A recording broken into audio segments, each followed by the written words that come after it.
Gusto mo bang malinawan sa mga isyu tungkol sa iyong mga karapatan? Narito na ang legal na usapan na nagbibigay linaw sa mga legal na katanungan mula sa karapatang pantao, batas trapiko, kontrata, ari-arian hanggang sa mga usaping pamilya at iba pa. Kasama ang Integrated Bar of the Philippines Batangas Chapter. Pag-uusapan natin yan sa paraang simple, malinaw at madaling maintindihan. Legal na usapan. Tira! Brigada! Alright mga kabrigada, 8:09 in the morning. Tuloy-tuloy pa rin ho tayo dito sa ating programa. Tira! Brigada! Ulit-ulit sa ngalan ho ni Brigada Mel Balino, pansamantala. Ako ho ang inyong makakasama. Siyempre kasama ho ang ating mga kumpanyero. Makikikumpanyero na rin ako. Kahit hindi, ayan mga kabrigada, ang atin hong mga mahuhusay na abogado mula ho sa Integrated Bar of the Philippines. Yan mga kabrigada ha. At syempre bago ko po sila ipakilala ha mga kabrigada, wait lang ha. Tayo ho muna ay magpapaalala sa ating mga parents ha, para ho sa ating mga chikiting. Huwag nyo naman hong kakalimutan yung kanilang multivitamins ha, araw-araw din ho yan. Pwede ho yan once a day lang ho ha, yung multivitamins ng ating mga chikiting. Ha, Yummy-Vit Drops at Yummy-Vit Syrup. Natunay naman ho, pampatalino, pampatangkad at pampaganang kumain. Available ho yan sa lahat ng leading drugstores nationwide. Ang ating Yummy-Vit Drops at Yummy-Vit Syrup. Simulang tuparin ang mga pangarap ng inyong anak and stunting now! Tira! Brigada! Alright, dumako na tayo sa ating legal na usapan. Mga kabrigada, at makakasama ho natin ngayon ang ating mga abogado mula ho sa IBP, sina Attorney Maria Rosel A. Batan at si Attorney Glenn Mendoza. Yun po. Good morning po. Kayo po muna, Attorney Glenn, ang inyong pagbati para ho sa ating mga kabrigada.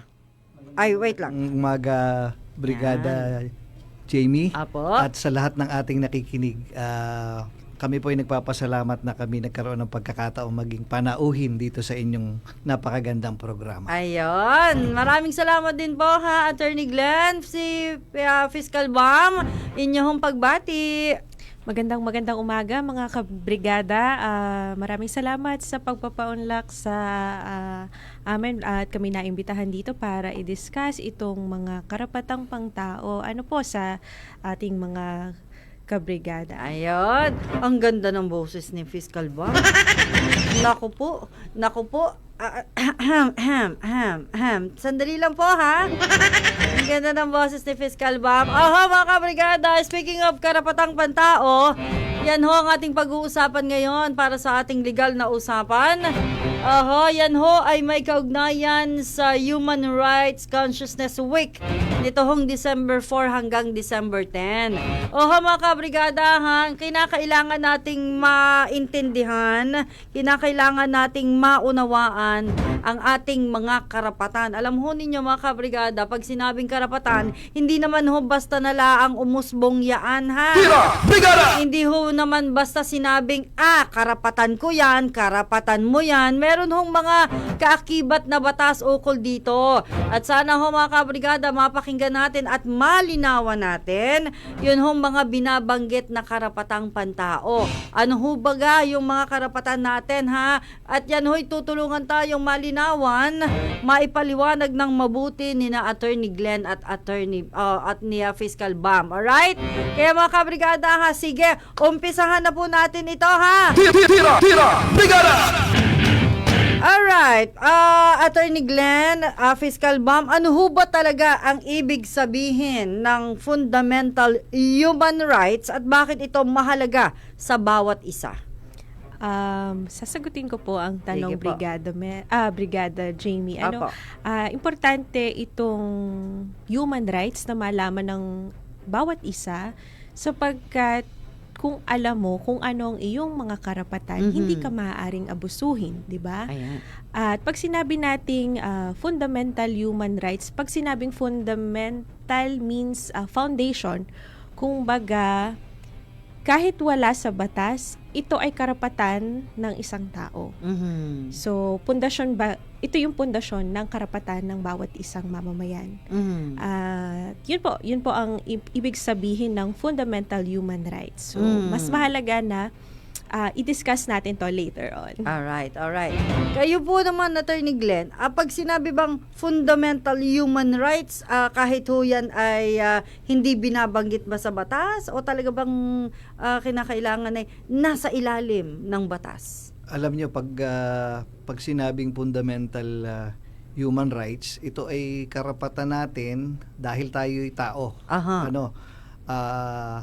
Ito ay nag-uugat doon sa dignidad natin bilang tao. Mhm. So, yun nga, yung mga provisions ng ating batas, ito ay nagko-confirm lamang ng mga karapatan na natin, kumbaga parang natural na karapatan na natin dahil sa dignidad natin bilang tao. At ito ay pinoprotektahan ng ating mga batas, inilarawan o binabanggit sa ating konstitusyon at binibigyan pa ng mas mga detalye ang mga karapatang ito sa ating mga batas. Aha. Kung sa patuloy ho na pag-inog, Attorney Glenn, Fiscal Bam, ano ho ba talaga yung mga halimbawa ng karapatang madalas na nalalabag sa pang-araw-araw nating buhay? Siguro ang mga karapatan kasi natin ay pwede nating sigurong igrupo doon sa karapatan sa ating buhay, karapatan sa ating kalayaan, at karapatan sa ating mga ari-arian, life, liberty, property. Pero siguro kung ang tatanungin ay yung pang-araw-araw na nangyayari, ang mababanggit ko siguro dito ay yung kasing karapatan natin sa ating buhay, sa ating pagkatao. Kasama diyan yung pangalagaan natin ang magandang pangalan natin. Ngayon, dahil nga meron na tayong social media, internet, ngayon napakadali nang sirain ang pangalan ng isang tao. Na madaling magkalat ng maling balita o hindi totoong balita o mga paninira. So siguro ito ang isang madalas na nalalabag sa pang-araw-araw nating buhay. Lalo na sa dami ng fake news. Attorney Glenn? Opo. So sa mga sitwasyon pong na ganyan, ano po yung dapat gawin ng isang tao kung nararamdaman niyang nalalabag na ang kanyang karapatan? Fiscal Bam? Kapag po na pakiramdam ng isang mamamayan na nalalabag ang kanyang karapatan, ang pinaka-importanteng maipapayo ko ay maging kalmado. Ayan.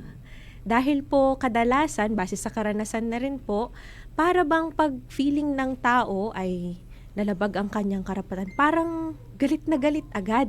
Gusto agad sumugod. So, ang maipapayo ko dito pag nararamdaman natin na parang na-abuse yung karapatan ko, parang tinatapakan ako o nakalamang siya sa akin. Parang kalmahan po natin ang ating kalooban.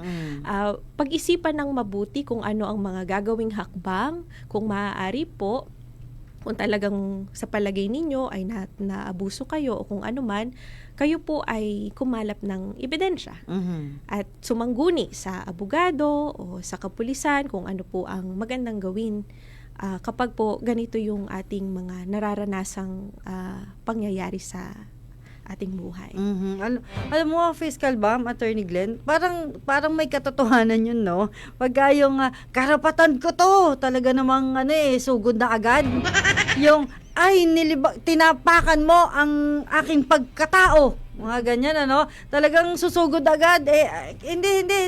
Parang hindi rin siya magpapalamang, hindi rin siya magpapaubaya. Kasi nga naman, yung kanyang karapatan na gaya nga po nun, may mga fake news na nakapapakalat, talaga namang ang unang ginagawa ay magwala. Tama ho yun. Minsan, aminin natin. Totoo po. Oo, naggalit na galit tayo. Pero tama si Fiscal Bam, lagi tayong kumbaga i-mindset na natin na tayo palaging kumalma. Oo, mga kabrigada, kasi para makapag-isip tayo ng tama, makapag-isip tayo ng maayos. Hindi naman lang lagi puro sarili natin. Though sinasabi nga attorney, sa sitwasyon na ganyan, kung sakali, kung sakali, kung may pulis o otoridad na humihingi ng yung mga pabor para hindi ka maaresto, anong legal na hakbang na pwede mong gawin? Kunwari, yung karapatan ko, ayan ha, tapos ay, ano po ba yun? Meron po din bang may karapatang tumanggi?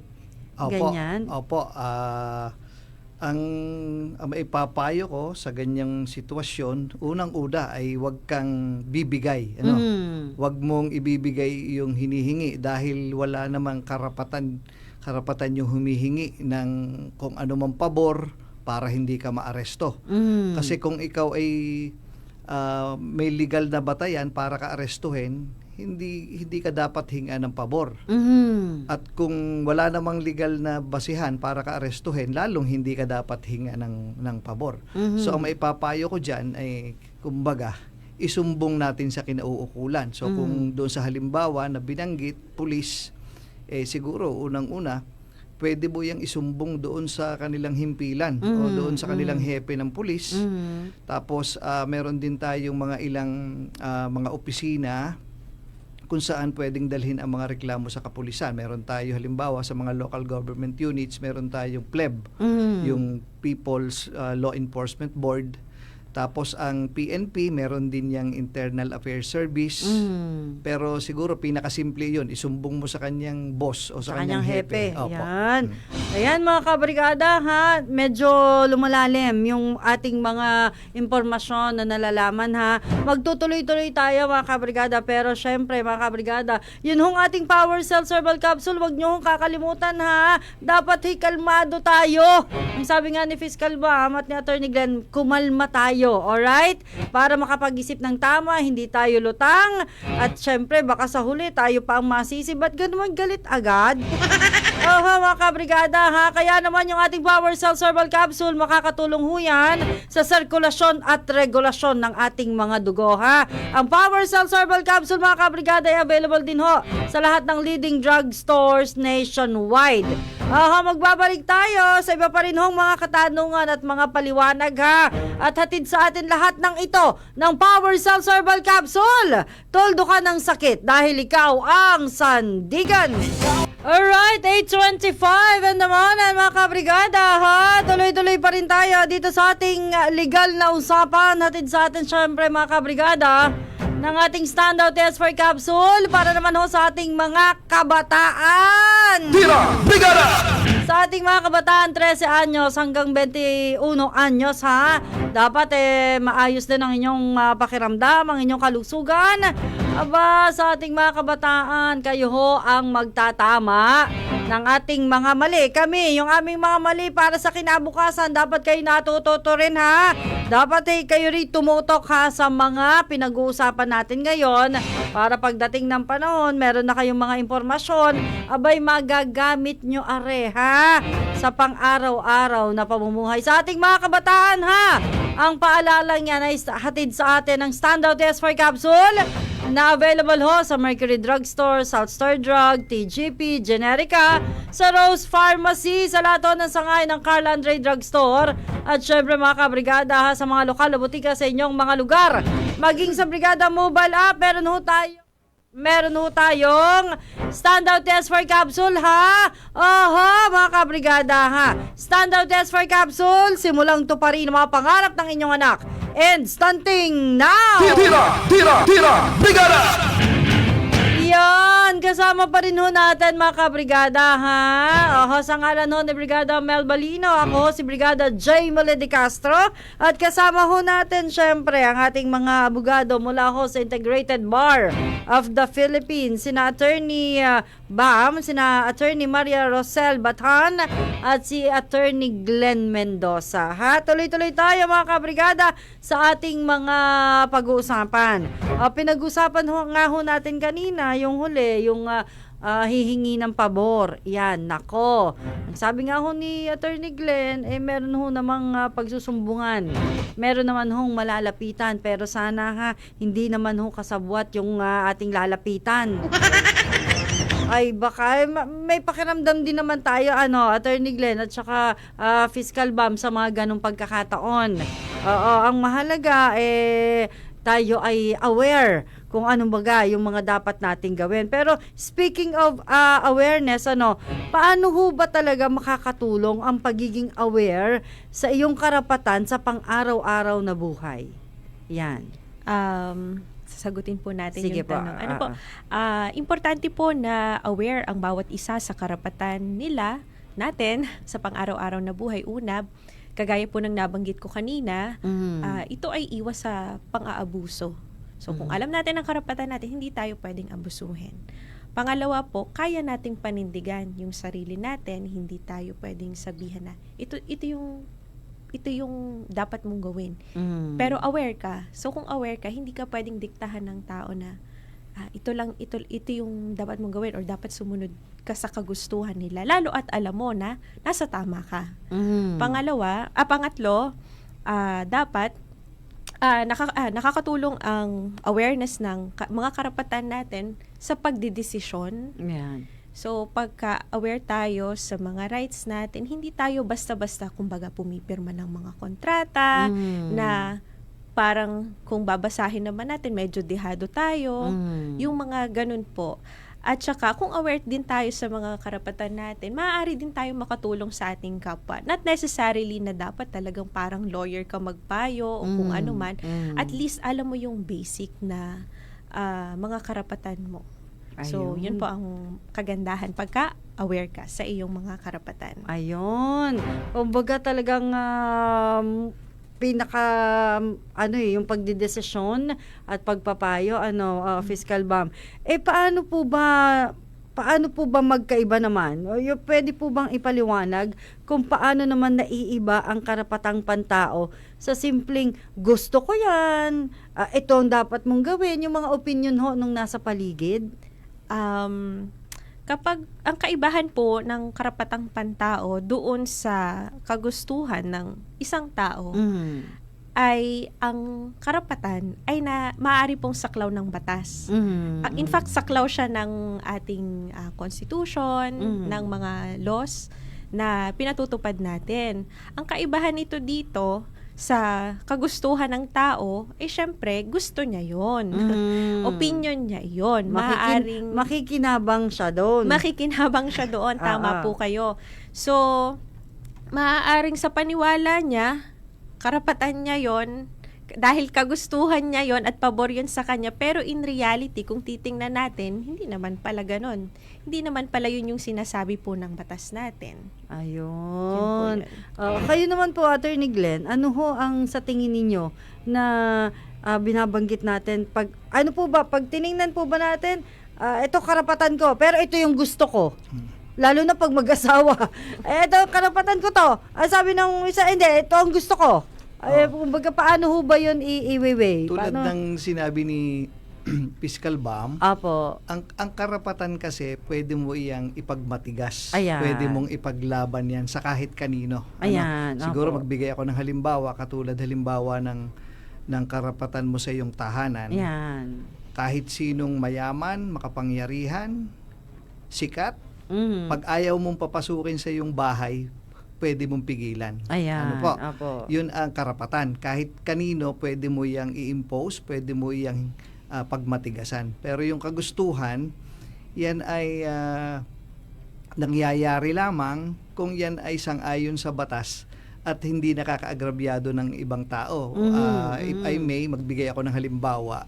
Sige po. Halimbawa, mahilig kang kumanta sa videoke, wala namang masama doon. Apo. Pero kung alangang oras na madaling araw ka nagkakanta, may naaapekto ang ibang tao. So gusto mo, pero nakakapurwisyo sa iyong kapwa. Nakakabingi. Oo. So hindi mo yun pwedeng pagmatigasan. Hindi, Ayan. wala kang pakialam. Gusto kong kumanta diba? Karapatan ko to. Oo, yun. Parang ganun siguro ang Ay, isang oo. simpleng halimbawa na maiibigay natin. Kumbaga, Attorney Glenn, sana meron ding malasakit, no? Yan. Yung consideration. Oo, kasi syempre mga kabrigada, may sarili naman tayong isip. Meron din tayong sariling nararamdaman. Kung tayo ay medyo nakakaistorbo o nakakaabalang magaling kasi tutulog na yun bakit di magkakaraoke pa? Di ba ga? So, yun ho mga kabrigada ha, malaki ho ang pagkakaiba ng karapatang pantao sa gusto mo lang, sa nais mo lang na may mangyari. Alright? So, samantala po, ito pong sa inyong palagay, ano naman po yung papel ng edukasyon? Alam ko, malaki ang papel nito Edukasyon at media sa pagpapalaganap po ng karapatang pantao sa ating komunidad. Sabi nga po ay knowledge is power, ano? So, kung alam mong yung mga karapatan, tulad ng nabanggit na rin kanina ni Fiscal Bam, hindi ka maluloko. Ayan. Hindi ka mapipilit gawin yung sala sa batas o lampas na sa iyong sa kapangyarihan o lampas na sa iyong gusto na labag sa iyong kalooban. So, yun nga, ngayon, napakalaganap na ng social media, bukod sa yung nakagisna natin na iba't ibang klase ng media, bukod pa yung formal na edukasyon na alam naman natin na sa mga paaralan, kahit pa mula pa lang sa elementary hanggang sa college, merong subject na tungkol sa mga batas, tungkol sa ating konstitusyon.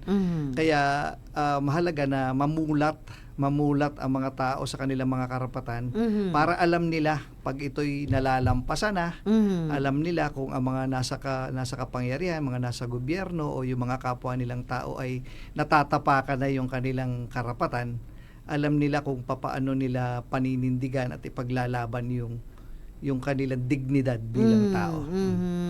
Kumbaga talagang tama ho pala talaga no. Pagkakarapatan mo, malakas ang loob mo Kaya minsan may nakakasamang galit, may nakakasamang hindi ka kumakalma.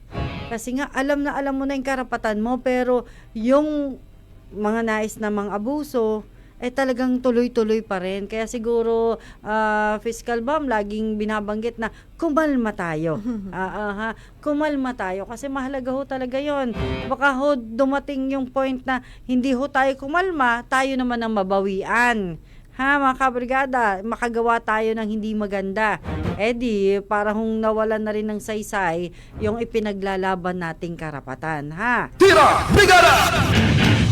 Alright, Attorney Glenn, Fiscal Bam, magbigay ho tayo ng iba't ibang mga sitwasyon para ho mas lalong lumawak pa yung kaalaman ng ating mga kabrigada ukol ho sa mga karapatang pantao.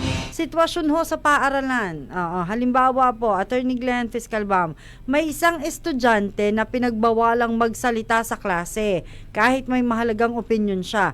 Ano ang karapatan niya na nalalabag at ano ang pwede niyang gawin? Diyan po sa katanungan na yan ay kakampihan ko po yung teacher. Okay, Pero ipapaliwanag ko kung bakit. Sige po. Kasi sabi nga nung dating sumikat na linya, sa classroom may batas. Ayan. Di ba? Opo. Sa classroom, ang authority dyan ay ang teacher. At alam naman natin kung bakit. Kasi kung walang control ang teacher sa kanyang mga estudyante, magkakagulo. At saka yung mga bagay na dapat ituro o talakayin sa araw na yon hindi mangyayari kung mai-interrupt ang teacher. So, para sa akin, susundin natin ang teacher kasi ang itinuturo dyan, lalo na sa mga nasa murang edad pa ng mga estudyante ay disiplina. Disiplina sa loob ng classroom na yan ay ang hangad ay madala yan hanggang sa kanilang pagtanda, saan man sila makarating in the future. Marunong sila sumunod sa authority at marunong silang kumilos na may disiplina. Pero doon sa sitwasyon kasi na binigay ay nasa loob sila ng silid-aralan, nasa classroom. Pero iba naman yan kung nasa labas ka ng classroom, by recess, tapos pinagbawalan kang magsalita kahit maingay, ano na yon, parang discrimination na yon o pag-aabuso na ng otoridad. Muli, katulad ng aking direksyon kanina, ay pag ganyan na naaabuso ang kapangyarihan o nalalampasan yung karapatan, nagkakaroon ng diskriminasyon, ipaabot natin sa nakakataas. Kung ito halimbawa ay sa school, sabi nga ng halimbawa ay sa school, ay di isumbong mo sa principal o sa management ng paaralan para yung teacher na concerned na maaring nagdi-discriminate ng estudyante ay maitama kung hindi man mabigyan ng kaukulang parusa sa kanyang maling ginawa. Kasi nga naman, attorney, minsan, yung ating mga teacher, walang magsasalita, ako lang. May mga ganun, pero syempre mga kabrigada, tama yung parang tingin. Kasi classroom yun eh. Dapat talaga, merong mamumuno. Ano po, attorney? Kasi kung lahat doon sa mga estudyante ay papayagang magsalita, parang magulo. Hindi lalo magkakaintindihan. Kaya siguro tama ho yung binabanggit na merong dapat na, ano po ba yun, Attorney Glenn? Dapat may mamumuno na magpapatupad ng rules and regulation dun ho sa classroom Oo. na kapag tinanong saka lang pwedeng magsalita. Yan, kapag ikaw lamang ay ni-recognize o binigyan ka ng pagkakataon ng teacher na magsalita, Ayun. doon ka lang magsasalita. Kasi kung sasabihin natin na lahat ng gustong magsalita ay pwede magsalita kahit sabay-sabay, magkakaroon ng chaos sa loob ng classroom. Kailangan may Ayan. order may disiplina. Tama. Ayan. Tira! Brigada! Naiintindihan natin yung ating mga kabataan. Sana naiintindihan ninyo Ay baka ho kasi ang naiintindihan natin marunong naman akong sumagot. Kaya ko namang sumagot. Kaya lang kinakailangan pa rin ng tamang oras, tamang panahon kung kailan tayo dapat magsalita, ng may respeto pa rin, Attorney Glenn, Fiscal Bam, na dapat naroroon pa rin yung respeto. Oo, sa loob, especially sa loob ng classroom at naroroon yung ating guro. Alright mga kabrigada, magpapatuloy pa rin tayo Marami pa rin tayong mga dapat na bigyan ng linaw. Mga kabrigada. Pero magpapaalala din muna tayo sa kalusugan ng bawat isa. Huwag namang magpapabaya. Dapat meron tayong antioxidant, anti-inflammatory, dapat meron tayong natural antibiotic na papatay sa mga viruses at bacteria. Meron tayong dapat tagatunaw ng mga cholesterol sa pangangatawan mga kabrigada. Laging naririyan ang ating Power Cells Herbal Capsule. Tunay naman 16 years na nating kasama. Alright? Power Cells Herbal Capsule. Toldo ka ng sakit dahil ikaw ang sandigan. Alright, 8:47 in the morning mga kabrigada Tuloy-tuloy pa rin tayo din sa ating programang Legal na Usapan Sa ilalim ho yan ng ating programa. Tira! Brigada! Ayan, tuloy-tuloy tayo. Kasama pa rin natin mga kabrigada si Attorney Glenn Mendoza at si Attorney Rosel Bathan, si Fiscal Bam. Ay siya mga kabrigada, intay muna yung ating Mom's Love S1 capsule para huyan sa mga nagpaplanong magbuntis, sa mga kasalukuyang buntis at sa mga kapapanganak pa lamang upang matiyak na meron tayong sustansyang ililipat agad sa ating mga sanggol habang buntis pa at meron tayo already ang pangangatawan sa pagdadalang tao at syempre mga kabrigada pampadami rin ang ng gatas ng nanay ating Mom's Love ES1 capsule. Alright, kaya naman available din sa lahat ng leading drugstores nationwide ang ating Mom's Love ES1 capsule. Simulang tuparin ang mga pangarap ng inyong anak. Instanting now! Tira! Brigada! Alright, Fiscal Bam, Attorney Glenn, isa pang sitwasyon. Sitwasyon naman sa trabaho, naipaliwanag na ho kanina yung sitwasyon natin sa paaralan. Ito naman po sa sitwasyon sa trabaho. May empleyado na hindi binabayaran sa tamang oras at pinapahirapan sa trabaho. Anong karapatan niya ang protektado ng batas? Para po sa kaalaman ng lahat, nasa labor code po na ang isang empleyado ay may karapatang tumanggap ng kanyang sweldo every 16 days. So, kung hindi po siya nababayaran sa tamang oras, una, ang maipapayo ko dyan, syempre, kalma ka muna. Tingnan mo ang dahilan kung bakit hindi agad na naibigay ang sahod. Ngayon, kung ito ay recurring o paulit-ulit na nangyayari na para bang hindi ka nababayaran sa tamang oras, ang maipapayo ko talaga dito ay kumonsulta ka sa DOLE. Kasi nandoon yung mga hakbang na dapat sundin para ma-address itong concern na ito. Hindi kasi pwede na ikaw ay laging binibigay mo ang best mo sa trabaho mo, pero at the same time, hindi ka naman nababayaran ng tama sa oras. Well, in fact, right mo yon na ma-receive ang iyong compensation every 16 days or twice a month. Yun siya. Ayun. Hindi naman pwedeng sabihin na binigyan na nga kita ng trabaho, sasahuran pa. Hindi naman ganun yun, ano? Iba yun. Iba yun, mga kabrigada, ha? Meron tayong tamang ahensya. Tama si Fiscal Bam, ha? Kasi, pagka po ba ganun, Fiscal Bam, takot.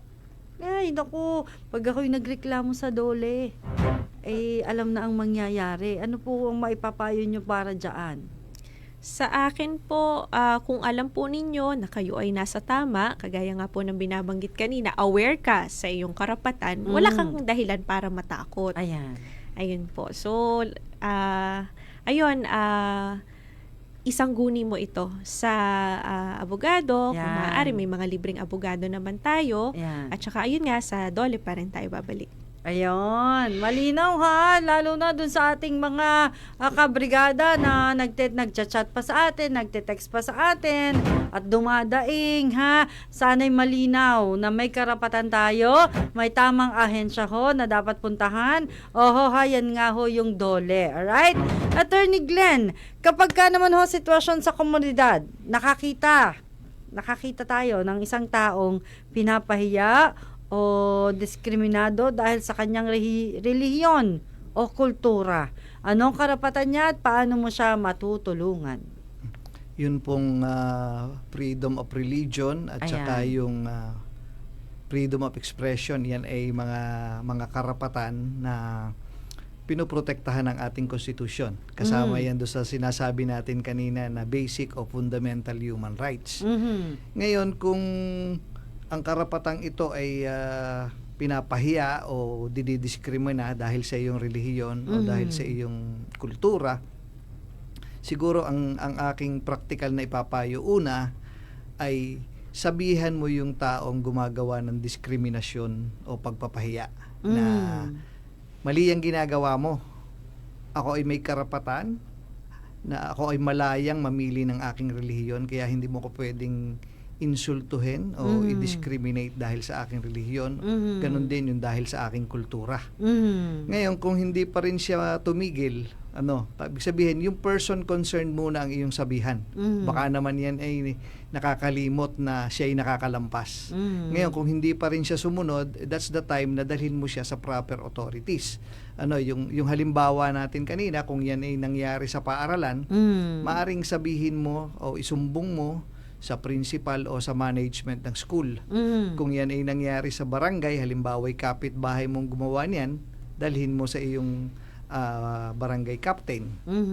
Ngayon, sa ibang pagkakataon, syempre, naririyan din ang ating kapulisan at naririyan din ang ating husgado kung saan mo pwedeng dalhin yung iyong reklamo. Kaya nga, yung siguro gusto ko na rin samantalahin ang pagkakataong ito, nabanggit kanina ni Fiscal Bam na meron namang nakukonsultang abogado na libre. Ang atin pong IBP Batangas Chapter tuwing Biyernes ng hapon ay merong free legal consultation. So kung merong tanong na gusto mong masagot, malaya po tayong pumunta doon sa opisina ng IBP Batangas Chapter doon po sa Palyokan West, Batangas City. Ayun. Maraming salamat po, Attorney Glenn, ha? Pero pwede pong sumingit. Meron lang po akong napansin, yung sa sitwasyon sa komunidad. Paano po tayo, lalo na Fiscal Bam, tayo mga kababaihan, medyo gusto ko lang malinawan. Ang sitwasyon ay may nagiinuman. Syempre, itong mga kababaihan, maganda ang pananamit. May sumipol. Yan ha. At medyo nabastos siya. Ano po ba ang dapat gawin? Para doon. Kumbaga, sumingit lang sa aking isipan kasi sinipulan lang naman. May mga ganyan tayong mga sitwasyon, di ba? Pinuna lang naman na maganda ang damit at maganda ang legs, mga ganyan, Fiscal Bam, ano ang dapat gawin? Nung syempre napahiya, parang feeling naharas, ano ho ba ang dapat gawin pagka ganun ang sitwasyon? Sa ganun pong sitwasyon, praktikal lang ha, kung ang isang individual ay pakiramdam niyang siya ay nabastos, Yan. pwede niyang ireklamo itong person concerned ng pambabastos. Kasi para sa kaalaman din ng lahat, meron tayong anti-bastos law. Ayan. Kung saan ipinagbabawal o pinaparusahan ang pangkakatcalling or any form of pambabastos regardless of gender. Yan. So, para din sa kaalaman ng lahat, hindi ho tinotolerate ng batas ang ganitong uri ng gawain. Malamang sa point of view ng iba, ay ano lang naman to, pinuna ko, ay ganda, sexy. Sexy, ganyan. Pero, i-weigh natin ang sitwasyon kasi maaaring ang inyo pong komento ay hindi magugustuhan ng taong tumanggap nito. Yan, oo. Ano po, so para malinaw, kung ikaw po ay, kung naramdaman ng isang kababaihan o ng regardless of gender ng isang individual na siya ay nabastos, maaari siyang first, syempre, kailangan may ebidensya. Pwede ka magsampa ng kasos laban sa taong nambastos sa'yo. Ayun. Sa katunayan, Fiscal Bam, Jamie, Opo. yung simpleng pagsipol pwede nang Tama po. makover yun Ayan. ng anti-bastos law. Ayan, Na oo. kumbaga nung araw ay wala namang particular na batas na ganon na pagka nagandahan ay sisipulan. Ayan. Minsan kasi, Attorney Glenn, minsan nasisisi pa yung iba nating mga kababayan. Regardless nga po ha, sa gender. May karapatan naman sigurong manamit ng naayon sa kanyang kagustuhan. Tama po. Minsan ho talaga may mga hindi ho makapigil na pinupuna kasi naman, sinisisi kasi naman, ganyan ka manamit. Mga ganyan po ba? Ano ho ba ang pwedeng ipayo doon na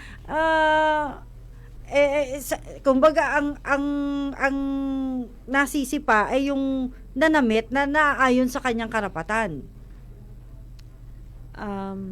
Sa akin po, wala akong maipapayo doon sa mga kababaihan o sa mga kahit sinong individual na magdamit kung anong gusto ng isang tao na isuot, malaya silang isuot ito. Kung paano nila i-express ang sarili nila, malaya silang gawin ito. Pero kung depende rin naman minsan sa pupuntahan, kunyari kailangan medyo formal ang ating kasuotan o di okay, gano'n. Depende po siya rin, no? Sa tema at sa naayon sa sitwasyon. Tama po. Pero ang masasabi ko talaga, more on sa bawat isa, para lang aware kayo, aware ang ating mga nakikinig na meron tayong batas na yun nga, bawal ang bastos. Yan, bawal ang bastos. Yan lang yun. Simple like that. Siguro, may dagdag ko lang na hindi porke sexy ang damit ng isang tao ay pwede mo nang bastusin. Hindi yung justification. In fact, nakakalungkot minsan kahit doon sa mga kasong rape, sinisisi yung babae. Kaya naman yan na rape ay dahil kung manamit ay ganito, ganyan. Mali po yun. Wala pong justification na gawa ng mali ang isang tao, ang isang babae dahil lamang sa kumbaga siya ay medyo sexy kung manamit. Hindi po yon justification para gawan mo siya ng mali o kaya ay bastusin mo. Tira! Brigada! Yan ha, mga kabrigada, alam na natin ha. Sana yung mga nakikinig, magkaroon ho tayo ng awareness pagdating ho doon ha. Kasi minsan ang nangyayari, nagkakasisihan pa.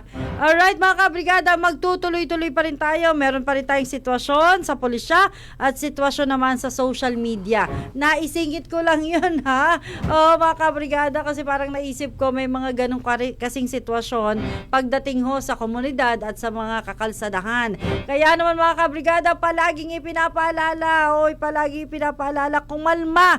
Sabi nga ni Fiscal Bomb, kumalma. Alright? Alright mga kabrigada, ha? Ay siya yung ating Power Cells Herbal Capsule, ha? 30 minutes matapos ang almusal, 30 minutes matapos ang tanghalian, 30 minutes matapos ang hapunan. Wag ho tayong magpapabaya. Dapat palagi tayong meron nito, ha? Power Cells Herbal Capsule! Toldo ka ng sakit dahil ikaw ang sandigan. Alright, 9:08 in the morning mga kabrigada. Tuloy-tuloy pa rin tayo pero paalala lamang ho ha, pabago-bago ang panahon kaya kinakailangan meron tayong Guard C Plus with Zinc Capsule laban sa sipon, lagnat, ubo at trangkaso. Alright? Guard C Plus with Zinc Capsule. Available din ho yan sa lahat ng leading drugstores nationwide. Mercury Drugstore, South Star Drug, TGP, Generica, Rose Pharmacy, sa lahat ho ng sangayan ng Carl Andre Drugstores at sa lahat ho ng lokal na butika sa inyong mga lugar. Maging sa Brigada Mobile App, meron din ho tayong Guard C Plus with Zinc Capsule. Always protect todo ang kalusugan. Tira! Brigada! Alright, kasama pa rin natin mga kabrigada, sina Attorney Glenn Mendoza at si Attorney Rosel Bathan. Alright, sige, tuloy-tuloy tayo. Sitwasyon sa pulisya, Attorney Glenn, Attorney Fiscal Bathan. Pinigil ka ng pulis na pumasok sa bahay mo nang walang search warrant. Ano ang karapatan mo na nalalabag at ano ang legal na hakbang na pwede mong gawin? Brigada Jamie, gusto ko lang malinaw sa ating mga tagapakinig ngayon na ang bawat isa sa atin ay may karapatang maging ligtas sa ating tahanan, mga papeles at iba pang ari-arian mula sa hindi makatarungang pagsusearch sa ating mga tahanan. Ngayon sa sitwasyon na magkaroon ng search warrant na ihain sa inyo ang kapulisan importante tingnan natin ano bang nilalaman nung search warrant. Kailangan nakalagay talaga doon search warrant at ito ay pirmado ng husgado o ng huwes. Ano po? Mas maganda kung original. Ayan. Para malinaw talaga. Ngayon, sa pagkakataon na hindi ka makapasok sa iyong bahay, parang medyo sablay ito pero nakalagay sa ating batas na sa mga pagpapatupad ng search warrant, kailangan po na ito ay isinasagawa sa presensya ng nakatira dito, May-ari ng bahay. ng may-ari ng bahay, o di kaya naman kung wala ang may-ari ng bahay, ay meron dapat at least 2 witnesses na nandoon nasa presensya noong isinasagawa ang search operation ng mga kapulisan. Yun po. At ang gagawin, Fiscal Bomb, pwede po bang sumangguni na agad sa abogado pagka ganyan? Maaari naman ho kung meron hong abogado na available. Pwede pong sumangguni. Pero kadalasan po ang nangyayari dito kapag may valid search warrant, talaga pong isinasagawa ito on the spot. Yan. Yun lang ang minsan magiging limitado ang ating oras para kumonsulta pa sa abogado. So pagka po confronted na ang isang individual ng search warrant, i-check po natin kung ito ba ay talagang search warrant. Ano po, at dapat yun nga humingi ka ng permiso. Pwede bang i-video natin yung ginagawa ang search warrant, diba? Ayun po. Tsaka yun nga, dapat po in the presence of 2 witnesses kung wala po yung may-ari ng bahay. Alright. Sa sitwasyon naman po ng social media, Attorney Glenn, may tao na nagbabanta o nang aapi sa'yo online. Aling karapatan ang naapektuhan at ano ang pwede mong gawin para maprotektahan ang sarili? Yun din ay kaugnay nung sinasabi kanina ni Fiscal Bomb na right to be secure. Ayan. Kung ikaw ay pinagbabantaan o inaapi online, meron tayong kaukulang batas na naririyan. Halimbawa, doon sa pagbabanta, meron tayong provision ng ating revised penal code doon sa threats, grave threats, simple threats o slight threats. Doon naman sa pang-aapi, pwedeng mag-cover yan nung offense na tinatawag na unjust vexation. Siguro ang practical kong maiipayo dito sa mga ganitong nabibiktima ng ganito, meron na rin naman tayo ngayong anti-cybercrime law. madali sana kung identified mo kung sino yung gumawa nung pananakot, di ba? Kasi pwede mo ireklamo. Ngayon, alam natin, madalas ding nangyayari yung anonymous naman. Ang pananakot o paninira, ginagawa naman ng isang, kung hindi man anonymous, ay fictitious na account. So, ang atin pong kapulisan ay mayroong tinatawag na Anti-Cybercrime Unit. Siguro, bukod sa pagsangguni sa abogado, isa rin itong ahensya ng gobyerno na pwede nating lapitan. Maaaring matulungan tayo ma-identify sino yung may-ari gumawa niyang fake account. At saka kung kinakailangan siyang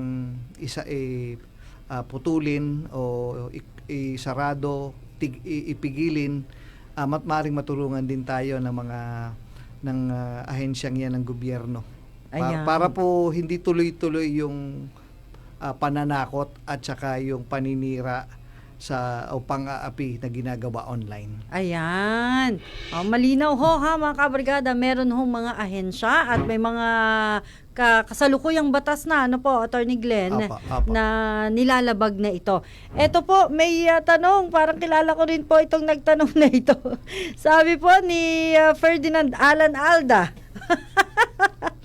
paano po pag may dalawang karapatan na magbabanggaan? Si Attorney Alan po yata are.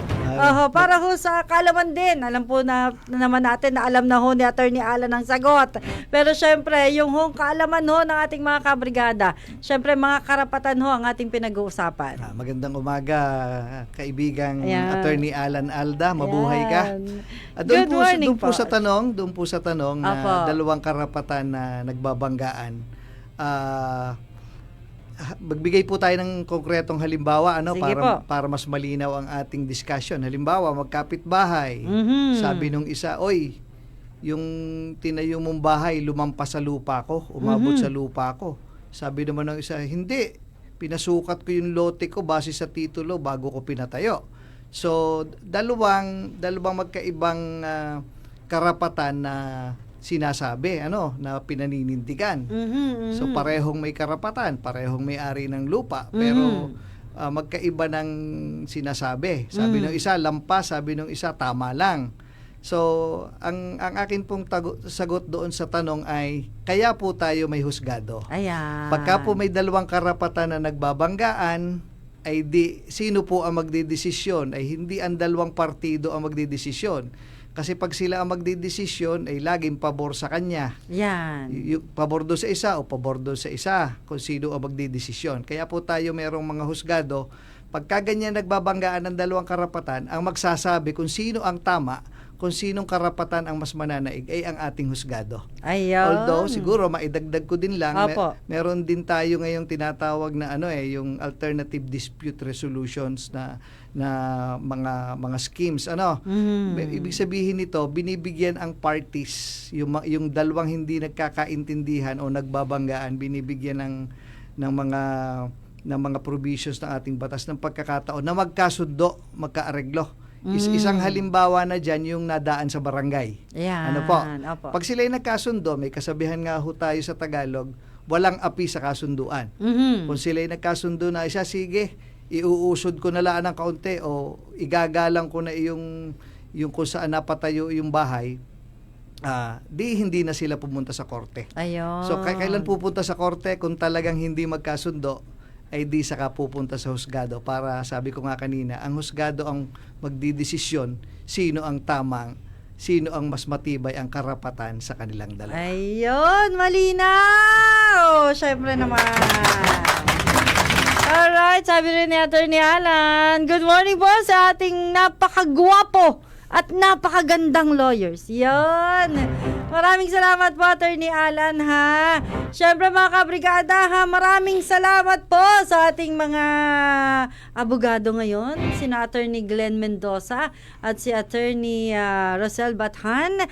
Sige po, Attorney Rosel, Fiscal Bam, sa inyo pong mga mensahe. Sige po, nasa inyo po ang pagkakataon bago po tayo magtapos. Gusto ko lang po ulit magpasalamat sa mga kabrigada natin yan. na gumising ng maaga at nakinig sa ating talakayan ngayong araw na ito. Ano po, sana po marami po kayong natutunan mula sa ating legal na usapan. Yun po, lamang ang may alam. Ayan, tama po yan. And Attorney Glenn, sa iyo pong mga pabati at mensahe. Opo, kabilin-bilinan po. Biro lang. Binabati ko po siyempre ang ating mga kasama sa IBP Batangas Chapter. Yes. Sa pangunguna ng aming presidente, si Attorney Dindo Atienza, Vice President Attorney Benjan Maralit. Yung pong nagtanong kanina ay aming treasurer, si Attorney Alan Alda. Ang aming secretary, si Attorney Crisel Balmes, at iba pang kasama namin sa Board of Officers ng IBP Batangas at lahat ng miyembro ng IBP Batangas Chapter. At nais ko lang banggitin na ako'y nagpapasalamat sa mga nakikinig at pati na rin sa namamahala ng radio station na ito na laging nabibigyan ng pagkakataon ang IBP Batangas Chapter na kumbaga magbigay edukasyon sa ating mga tagapakinig tungkol sa mga bagay-bagay na may kinalaman sa batas at mga karapatan ng mga mamamayan. Salamat po. Ayun. Maraming pong salamat ha, Attorney Glenn and Attorney Rosel. At sa inyo rin mga kabrigada ha, kung may mga nais ho kayo na mabigyan ho ng kaalaman, ng kasagutan, ukol ho sa batas, pwede ho kayong mag-text sa atin ha, o kaya naman ay mag-PM ho kayo sa Brigada Batangas page at bibigyan ho natin ng pansin yan. Alright? At syempre mga kabrigada ha, kasama ho natin sa legal na usapan ang mga abogado ho, o ang mga mahuhusay. At syempre, ang ating mga kaibigan ho, mula ho sa Integrated Bar of the Philippines, maraming salamat po. At ang legal na usapan na hatid sa atin ang Power Cells Herbal Capsule. Tuldo ka ng sakit dahil ikaw ang sandigan. Gusto mo bang malinawan sa mga isyu tungkol sa iyong mga karapatan? Narito na ang legal na usapan na nagbibigay linaw sa mga legal na katanungan mula sa karapatang pantao, batas trapiko, kontrata, ari-arian hanggang sa mga usaping pamilya at iba pa. Kasama ang Integrated Bar of the Philippines Batangas Chapter. Pag-uusapan natin yan sa paraang simple, malinaw at madaling maintindihan. Legal na usapan.